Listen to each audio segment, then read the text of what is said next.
The regular season finale, the Rams host the Cardinals. It's not America's game of the week, but it is a game in America this week. That's coming up next on this crossover edition of Locked On Rams and Locked On Cardinals.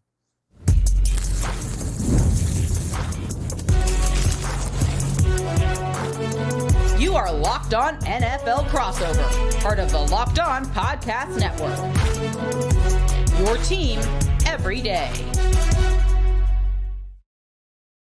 What is up, Ramley, and what is up, Cardinals fans? And welcome to this crossover edition of Locked On Rams and Locked On Cardinals, part of the Locked On Podcast Network, now the #1 sports podcast network. My name is Doug McCain. You can follow me on X and Instagram at DMAC_LA. Today I'm joined by the Locked On Cardinals host, longtime radio personality as well, the great Alex Clancy is joining us here, and we're going to break this all down, and we got a lot to say. You probably think I'm going to be, the Rams are this, the Cardinals are that. We're hurting too over here, Alex. Okay, things are getting dark in Rams land right now, but we got some reasons for optimism. We'll talk about what's at stake on Sunday, how this game could be something, nothing, or everything by the time these two teams step onto the field at SoFi Stadium. But first, today's crossover edition of Locked On Rams and Locked On Cardinals is brought to you by Prize Picks. Download the Prize Picks app today and use code Locked On NFL to get $50 in lineups after you play your first $5 lineup. All right, Alex. So it definitely has not been a season to remember for your Arizona Cardinals. For Los Angeles Rams, they're trying to get right, and we'll know by the time that the ball is kicked off on Sunday if this game's going to mean anything. The Rams need the Seahawks to beat San Francisco. And if that's the case, if the Rams beat the Cardinals, they'll get that fifth seed. They'll play the Buccaneers or the Carolina Panthers. So that's what's at stake for the Rams.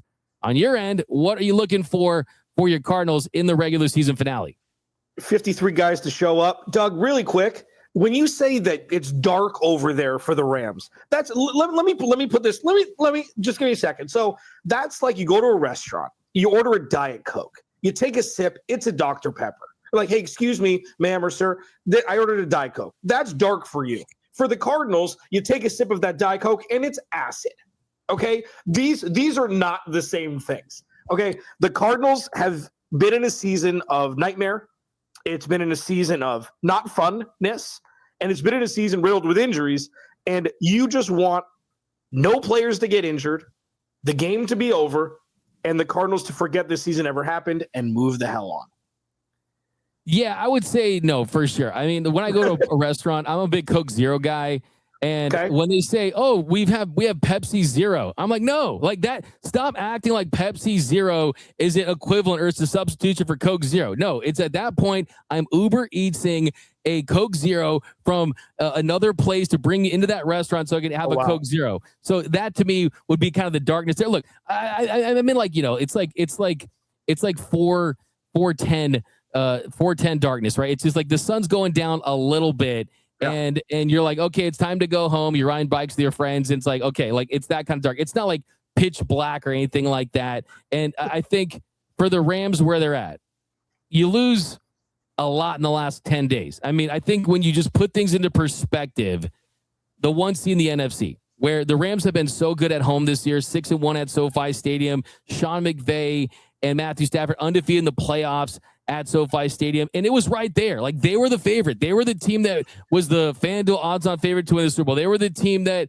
was expected to get that one seed. That falls off. Matthew Stafford loses MVP to Drake May last night, most likely. And then also, to add insult to injury, the Rams make a trade with the Atlanta Falcons in last 3 years in the 2025 draft, where they go and they get James Pierce. The Rams trade out, and now you lose that game to the Falcons, and now it's not a top 10 pick. So, look, I think that everything is still on the table for the Rams. It's just right now they are going to need to recalibrate, do some soul searching, and really find a way to get right against that Cardinals team. And that's kind of what they did early in this year, coming off that Carolina Panthers loss, and they really took it to the Cardinals with a win where they scored over 40 points. Yeah, and the Cardinals giving up 37 to the Bengals last week. If the Bengals would have kicked another field goal, that would have been, I believe, 5 games since their bye week where the Cardinals have given up at least 40 points. So I said tongue-in-cheek early on that, you're just ready for the season to be over. This is another test for Jonathan Gannon. He went on local radio earlier in the week in Phoenix and said, I'm confident I'll be back in 2026. I think that that's more likely going to be the case than not, irrespective of rational thought with all the injuries that have happened this year. But if the Cardinals lose by 40 or they give up 40 again, I don't know how you see 6 times pretty much since the bye week where they give up 40 and you're a defensive head coach and the Cardinals are just falling off the rails regardless of how many players are injured. So even though the Cardinals, it benefits them to lose this game, they're most likely going to lose this game. This is another tee up for a good team coming off a loss. Like, again, as you mentioned, we saw after their Carolina loss when the Cardinals played the Rams. This is a save face game in some respect. If they go down like they did to the Rams in the first half last, it's going to be even tougher to be like, hey, JG, let's run it back. I don't care what happened. Let's run it back and forget what the hell happened last season. Yeah, I mean, just following the Cardinals a little bit, Gannon was a guy that heading into the season, they were the trendy, sneaky pick to kind of have a year where, hey, maybe they could hang with, it was going to be the Rams, then maybe the Cardinals as that second team, maybe vying for that, and maybe you sneak into the playoffs. And then this year with the injuries, I believe they had 4 real true starters in that game against the Bengals. But my question about the Cardinals is this, because I remember previewing the last matchup, and it was, hey, this is a Cardinals team that can kind of muddy up the game and get into the fourth quarter and have a chance to win. But that's not the case anymore. It feels like it's blowout loss after blowout loss.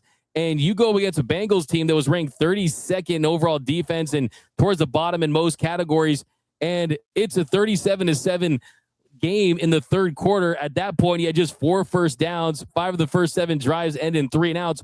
What has happened to that Cardinals team that was kind of hanging in games, even though they were losing a lot of games? So the simple answer is they have no run game. And when I say no run game, Dougie, I mean 50 yards a game, no run game. They had a little bit more the week before. They had over 120 yards and still got embarrassed. But if you don't have a run game, and everybody knows Jacoby Brissett is going to throw the ball 40 times a game, if not more, and you know that Marvin Harrison Jr. has been hurt, and it's Trey McBride and it's Michael Wilson, if you're not able to get the ball and move it down the field, those are punts, those are field flips, those are more of a tired defense and more points scored against the defense. And it's not that simple. Coaching obviously comes into it a lot, but early in the season, the Cardinals were giving up 19 points per game through the first 5 weeks, and they were 2-3 through 5 weeks after starting 2-0. Kyler Murray gets hurt. James Conner and Trey Benson have both been out since week 4 or before. So the run game, inefficient offensive line play, because they have to block in pass protection so much because they can't run the ball. But if you can run the ball, you don't have to pass pro so much, but they can't, so they have to pass pro. It's been this just revolving door of yuck on offense. Even though it's been flashy at end of game with fantasy football numbers, a lot of that stuff was in garbage time. Yeah, I mean, losing James Conner early and then just that run game has been non-existent, as you point out, for the most part.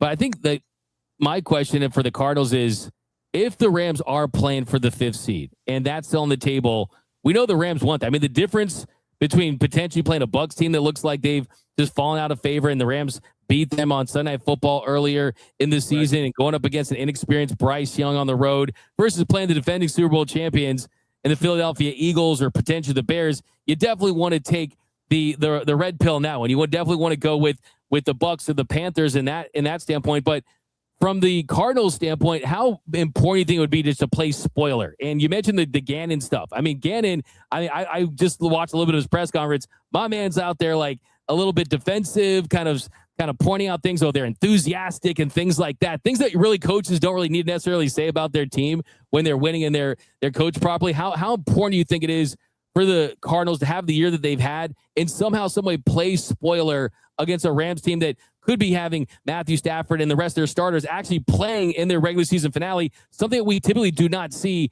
under Sean McVay? There are 3 things that I see as loser mentality. 1, blaming the refs. 2, blaming injuries. And 3, being excited to play spoiler. The injuries for the Cardinals are a main plot. They're a main storyline in the plot this year, so it's not a reason, or it's not an excuse, it's a reason. I think this game, if the Cardinals can keep this game competitive, that's enough. If they win this game, cool. I don't care that they're going to pick back in the top 10 instead of top 5. It doesn't matter. It doesn't matter. They're more than one player away, and this draft isn't going to be the greatest in positions the Cardinals absolutely need. So You want the Cardinals to not be down 2 scores at halftime, and that's a win. And I'm not saying this is like a back-ended thing. The Rams, and I know that you talk about them every day, you cover them every day. It's like they're still a demonic force where it's like you don't want to play them. I don't care that they've had little dips. It was indescribable watching Monday Night Football against the Falcons when you could double dip in a rare case where a team could get a top 10 pick if they just beat a team they're better than. And I know Devontae Adams being out is a thing, but man, I don't see a path after seeing everything I've seen this year to where this game's going to be close. I just don't. We'll see. I mean, this Rams team which terrifies you. Yes. Yeah, we'll see. I mean, they're down 21-0, and I against the Atlanta Falcons. I think that this has all the makings to be a slump busting game for the Rams, and you build that momentum. You come out, and you dominate a Cardinals team, and then you get that fifth seed. All of a sudden, you're the team that everyone says they don't want to play in the NFL playoffs, right? So hopefully that is the case if you're on the Rams end. But coming up next, I'm going to tell you how the referees cost the Rams last night against the Falcons with that bad call against Tutu Atwell, the holding calls, the Puka Nacua catch. Of course, only king. That's one of 3 in Alex Clancy's master list of losers mentality. I love that. But we're going to get to the matchups, more storylines, and other reasons to feel optimistic if you're a Rams fan. That's coming up next on this crossover edition of Locked On Rams and Locked On Cardinals. Nobody knows your money goals better than you. Robinhood puts you in control of your money with tools that work as hard as you do. Locking in on every opening, beating your PR, beating it again, channel that drives your inner money. Robinhood puts you in control of your money, trade stocks and ETFs, options, futures, and crypto, all in one platform. You can build and execute your own trades from a desktop with Robinhood's Legend Advanced tools, or take advantage of the new Robinhood strategies with a tailored portfolio managed by a team of experts. You expect more from yourself. Expect more from your money. Get started today at Robinhood.com/yourmoney. Again, that's Robinhood.com/yourmoney. Your money, your move. And we are off and running here on this crossover edition of Locked On Rams and Locked On Cardinals. We got Alex Clancy, covers the Cardinals for Locked On Cardinals. And here in our second segment, Alex, the other reasons to feel optimistic if you're the Rams in this one is in the first matchup, the Rams got after Jacoby Brissett. They were pressuring him all day after just coming off a game against the Panthers where it looked like there were some issues on the defensive line. And that has been the issue for this Rams front for the last 5 or 6 games is you are not getting consistent pressure from guys like Jared Verse and Byron Young. And Kobe Turner had a really nice game against the Seahawks. But, I mean, last night, 0 sacks on Kirk Cousins. Not the biggest sack guy really to overall kind of evaluate a defense. But still, it just the lack of pressure really makes this Rams defense an elite to a good to great to elite unit to an average to, hey, I mean, downright bad over the last couple of weeks. So that's something that you're hoping can improve against the Cardinals. And that's the right team to do it because you've had success against them in the past doing just that. Yeah, and they're going to be going up against the B team on the offensive line. Paris Johnson Jr. is on season-ending IR. You're going to have rookie Josh Fryer starting at left tackle. John Gaines, who is a third year in the league, was a swing guy from UCLA. He was Zach Charbonnet's center and left guard, who he can play both, so he's playing left guard. And then right tackle, you've got Kelvin Beachum, the aging vet. I think he's 36 or 37. And then Isaiah Adams, second-year guy out of Illinois, who's below par what you want your starting right guard to be. So if there's a get-right situation, although they've played well over the last 3 weeks with their sack totals significantly lower than they were the month prior, this is the best-case scenario for the Rams front to pin their ears back and go. And you got to give credit to Jacoby Brissett, though, what he's done. And listen, it hasn't been great. They've lost a whole bunch of games, okay? But he's tasked with hey, you have to throw the ball 45 times and don't turn it over because the Cardinals, you can't win if you turn it over. And he really hasn't. It's been really fun to watch him and Trey McBride and Michael Wilson do their thing. But yeah, the matchup for me, as it always is can this offensive line hold up? Because say it with me, if you don't protect the quarterback, none of this is going to work. I've said that forever. And the Cardinals still refuse to draft an offensive lineman when they were supposed to last year. So, I mean, that's where we're at. So this could be a get-right game for the defensive front for the Rams for sure. Yeah, I mean, we could certainly go down this team should have drafted an offensive lineman when they should have taken someone else instead of a certain player. I'm looking at you, Tutu Atwell, and I'm thinking of Creed Humphrey. It's like the Simpsons meme when it says, say the line, say the line, say the line. The Rams should have drafted Creed Humphrey over Tutu Atwell, right? We could continue to go down that road. It's always frustrating for sure, especially when that, I think, is a storyline on the Rams end as well. I mean, you saw yesterday, DJ Humphries, he didn't look like an NFL player. I mean, he looked like former Arizona Cardinal.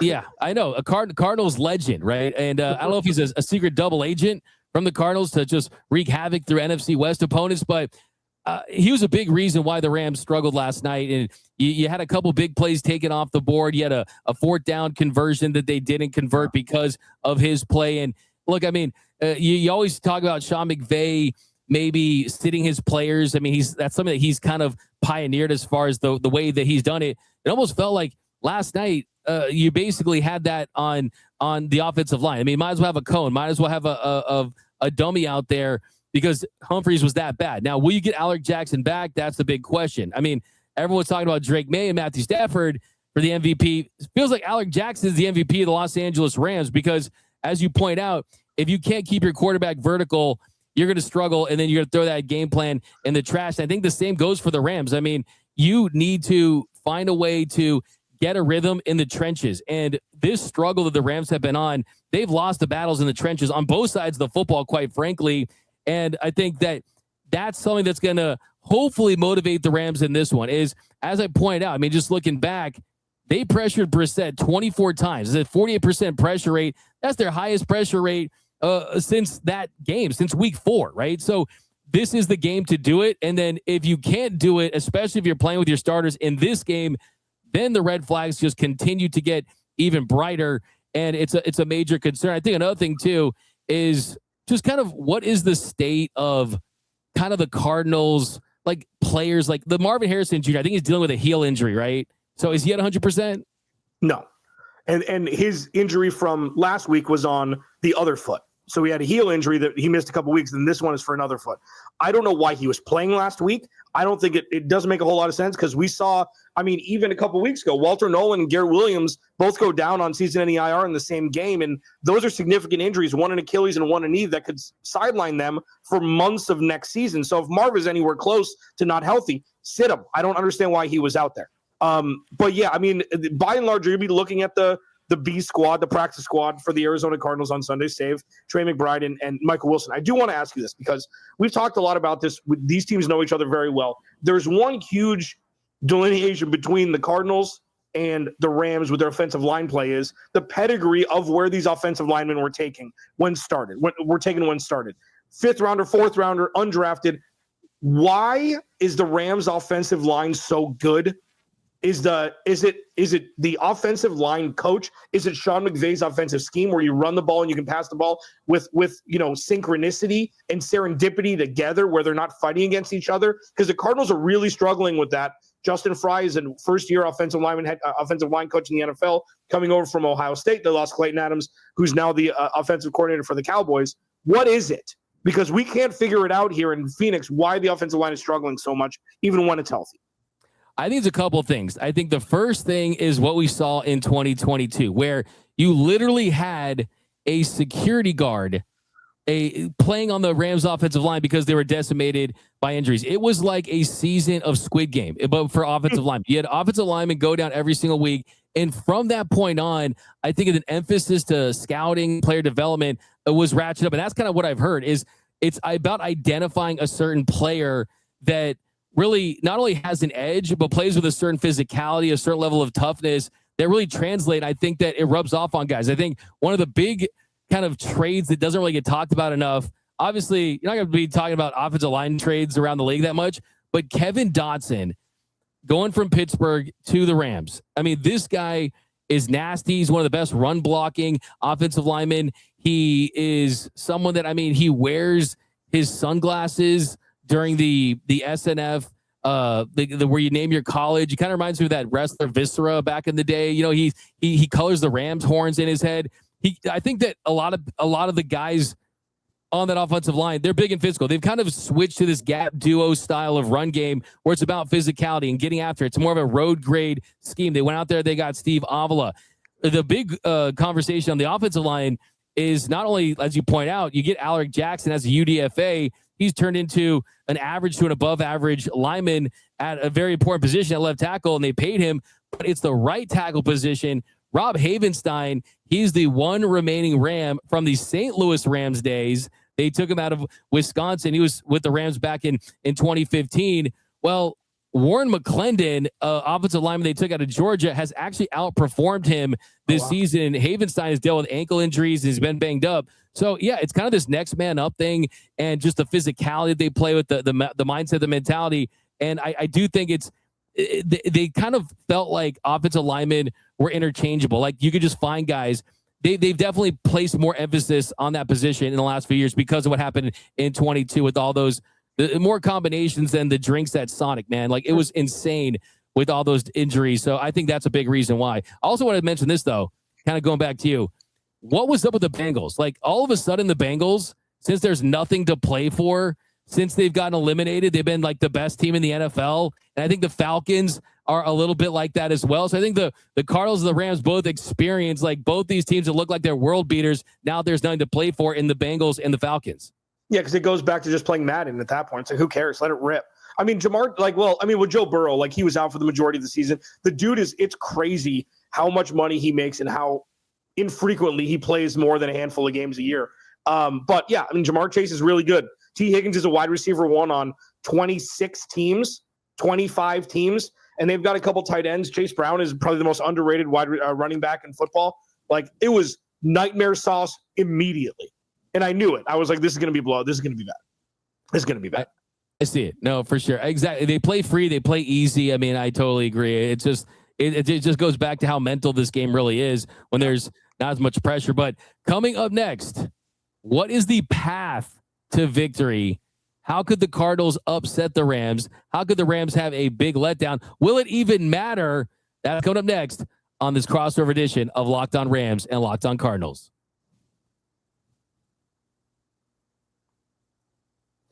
This episode is brought to you by Prize Picks. Whether you're starting a new routine or jumping into player projections for the first time, trying something new can feel like a challenge. But with Prize Picks, it always feels good to be right. With high-pressure football matchups every weekend and elite hoops action almost every night, the action never slows down, and Prize Picks lets you stay in control. Prize Picks is the daily fantasy app that makes watching sports even more exciting by letting you build lineups based on player projections. No drafts, no waiting, just pick more or less and play your way.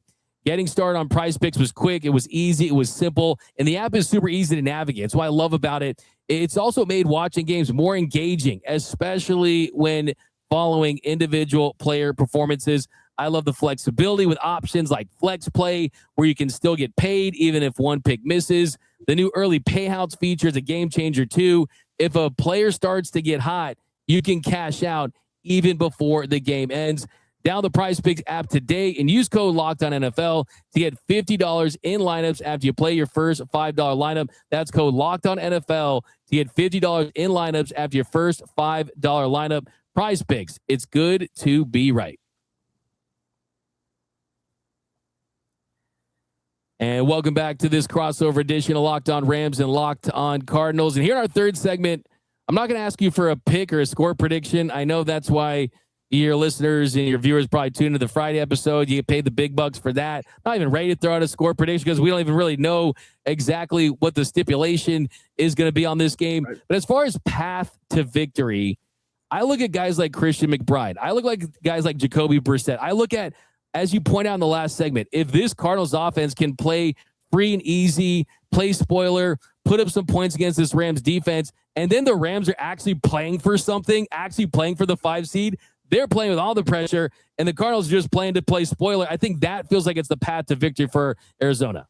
Yeah, it's got to be the Carolina Panthers model. It's got to be long, broken play touchdowns like the swing pass. I think it was to Chuba Hubbard for 50. So there's that. And then Matthew Stafford throwing a pick 6. I think he threw a pick 6 in that game. I can't remember. But I know that there were large chunk turnover and scoring plays on offense by Carolina that kept that game close. And I think it was in the 30s. That's how the Cardinals need to win. Big plays, broken plays, things like that, and turning the ball over and scoring a defensive touchdown, turning the ball over inside the red zone, things like that leads directly to a score. That's how this game stays close. If the Cardinals are going to try and, hey, we're going to run the ball on first down. Hey, they're going to run the ball on second down, on 2nd and 5, 3rd and 3, incomplete, punt. Like, this is going to be ugly. This is about saving face for the Arizona Cardinals above all else. And they're going to do everything, I would assume, in their ability to do so, even though that sounds very fairy tale-y.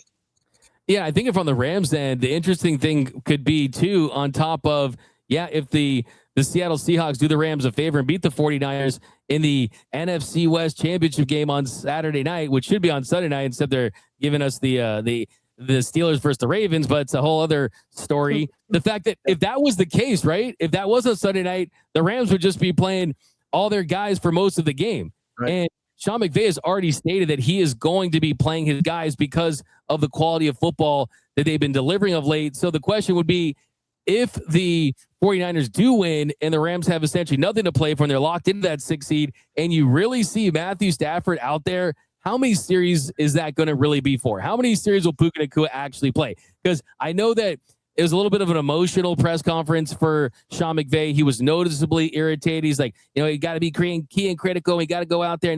But it wasn't the same, like, oh, okay, like I'm level-headed. I mean what I say, Sean McVay. So I could see by the time Sunday rolls around, if they do have nothing to play for, that maybe you get a series or 2 series from Matthew Stafford and Puka Nacua and a lot of these starters. Do you think that, because that's tricky, because even if they are locked in, I mean, that means you go off a bad loss on the road on prime time, and then win-loss indifference, the majority of those guys don't play that week. I mean, the last thing you want is a full-blown bye week before you go on the road to play Philly or Chicago. So I know that he doesn't play anybody in the preseason. I know all that stuff. I know he's made it fun and sexy to not do that, but would you above all else, do you want to see Stafford out there at least the first half? It's tricky for sure, and they definitely need to find a rhythm. I mean, at this point, if you look at the way the narrative has shifted on Drake May, and he threw 5 touchdowns against the Jets, even though he threw for less than 200 yards against the Bills, and it's quickly gone into his favor. It's not like he's padding his resume for an MVP at that point. I think the other thing, too, would be for me is, if guys like Devontae Adams, Quentin Lake, Alec Jackson, Kevin Dotson aren't playing, it's like you're not playing with your full team that you're going to see in the playoffs the next couple of weeks anyway. And if Matthew Stafford takes one shot to that back, season's over. If Puka Nacua's shoulder gets a concussion, season's over. I mean, I think at that point you have to veer on the side of caution. I do trust this Rams team too. They are a team that likes to play with their food for sure. There's no doubt about it. But when the lights are bright and there's things to play for, and you're on national TV, and there's kind of, I think, this us against the world mentality where a lot of people have jumped off the bandwagon. I still trust this Rams team against most teams in the NFL. And I think that even the teams where they might not be favored against right now, like the Eagles, it feels like that's a 4th quarter game. And in the playoffs, I would never call it a crapshoot, right? But in the playoffs, I mean, what more could you ask for? But it's definitely, I don't think there's a right answer. I think only Sean McVay knows. I think in a perfect world for me would be this, Alex. It would be that the 5 seed is on the table.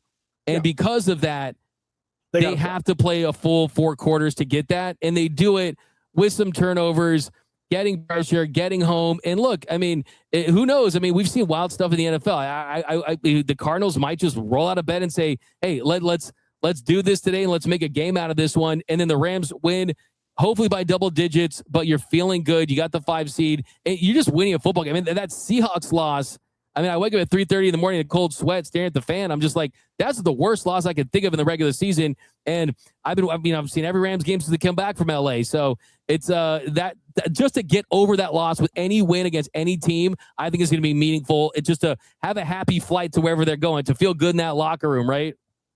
Yeah, I know. And it's the Cardinals, and it sucks that this is, like, I'm not even joking. This isn't even a green ribbon thing. It's like, don't embarrass yourself. And that's not challenging them to do that so they can be laughed at. Like, I don't make a mockery of any of this. I don't think this has been a terrible year, win-loss. It's been a terrible year between the lines. But if the Cardinals can save face, that'll be enough. And I know it's defeatist mentality, but yeah, the Cardinals have been defeated, and they pretty much were since week 10. So I just don't want anybody to get hurt. I would love to see Trey McBride not play. Of course, he's going to play. He's an absolute demon child. Love to see Michael Wilson get to 1,000 yards receiving, which is something nobody expected because he wasn't getting the opportunity. So it's a different plight for the Cardinals than it is for the Rams on Sunday, and that's fine. It's fine. It sucks, and it's fine. Yeah, and honestly, just as a football fan, as an NFL fan, got to ask about Kyler Murray. I mean, I really do. Yeah. I find that pretty fascinating. It's kind of a unmovable contract. I mean, not in the best position to draft a quarterback. I mean, so Justin Fields starting quarterback for the Cardinals. I don't know. I mean, what are your thoughts? I mean, what are your initial thoughts on just the offseason of Kyler Murray and what that's going to look like? It's going to be fascinating. I think there's definitely going to be a market. I don't understand why people think there isn't. Look at how bad the quarterbacks are around the NFL, and Kyler Murray is not a bad quarterback. Nobody said that. I've been on Team Kyler Murray since week 5 of this season.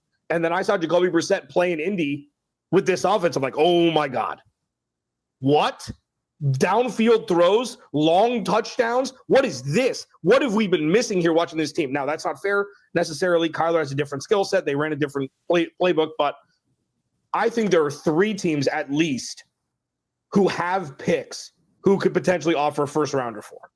Like the Jets have 39 picks and the Browns have 39 picks over the next 2 years. Not really. I mean, they've got multiple first each of the next 2 seasons. So even if it's a second this year and a first in 2027 or a third this year and a first in 2027, I think the Cardinals should jump at it. The Raiders are another interesting team. Like if they want to flip Max Crosby for Kyler Murray and a pick, like you can have a conversation there. The problem is, Dougie, this quarterback class stinks. I'm sorry. Francisco Mendoza. You don't want Ty Simpson? And the Dylan Moore kid, they're just not. They're just not. So the Cardinals, like so many outlets in Phoenix, like, yeah, just trade up. Oh, give a future whatever and move up to get a quarterback. Stop. Just because they're quarterbacks that need to be taken, it would benefit the Cardinals to stay and get potentially the number 1 overall pick at 5. No, I'm with you. There's no one. I mean, I've done so many episodes on Arch Manning trying to make that a thing, and of course, he's not only going back; he just doesn't look Fernando like Mendoza, not Francisco. Sorry, I don't know what I'm saying. Yeah, no, Fernando Mendoza, the Heisman winner out of Indiana, of course. We're the flipping Big Ten champs, right? I mean, look, I think he's kind of looking at it too. I mean, it doesn't look like the Murray contract. I mean, a post not bad. Looking at a post June 1st, you can save like $42.5 million. I mean, the dead cap, but you look where it's at. It's like 15 mil difference. Yeah, exactly. 13. I mean, geez. But is there a part of you that kind of like what? Because it feels like a classic change of scenery. He still has a lot of talent. He's still young enough, and like you said, the quality of quarterbacks around the league. I mean, name 20 quarterbacks better than Kyler Murray when he's at his best, type thing, right? But is there a part of you that kind of wants to like run it back, knowing that this team wasn't a healthy team for the most part of the season? Not with the same OC and probably not with the same head coach. Like if you're, because that's a line in the sand that he's going to play this year. Why would you get rid of him? You may as well restructure and extend him. Like this isn't, Jacoby Brissett is plenty enough to be a bridge guy. Kyler Murray's not a bridge guy. Kyler Murray's a starter or he's going to play baseball. Like there's not something where he's going to be an Andy Dalton or Joe Flacco or even a Tyrod Taylor where he's going to back up and start. He's going to start or he's not going to play football, in my opinion. So I just don't think it's too clunky. The only reason you're actually thinking about bringing Jonathan Gannon back is for a year is because there isn't a quarterback to draft this year. If there was, see ya, everybody. And then you bring in a new head coach, you bring in new coordinators, and you draft your dude. I like that. You mentioned the Raiders. Hey, when the Las Vegas Athletics go there, he was drafted by the Athletics. You go Deion Sanders on him, baby. Two-way, same city. I love it. But hey, definitely going to be an interesting storyline, not just for the Cardinals, but for the entire NFL. So, hey, we still got some games to play. Rams still got to run at the Super Bowl to take care of. Speak for yourself. Speak for yourself. You have some games to play. We've got Cardinals have one game to play. It's like when colleges, they're like, they chant SEC, early in the Pac-12 was back the pack. Are you a guy that's going to be like, back the NFC West? Is that going to be you, Alex? No. You hate everybody. I don't give a rip about your team at all. Nor the 49ers, nor the Seahawks, all of which have at least 11 wins. I'm good. No one respects hating more than myself or Travis. I set my alarm clock extra early so I have more time around the day to be a hater. So I love that. But we'll see on Sunday. what the game means. Either way, we'll be here to break it all down on Locked On Rams and Locked On Cardinals. Go follow Alex Clancy. Hey, all football fans, definitely give that a listen because it's going to be a juicy subtopic this offseason. So we'll talk to you guys after the game Sunday for the postcast as well. My name is Doug McCain. You can follow me on X and Instagram at DMAC_LA. And it's whose house and what's the Cardinals saying again? Rise up. Rise up. Whose house and rise up. Hopefully the Rams rise up at SoFi Stadium and get that fist seat. But that's going to do it. And see you guys next time.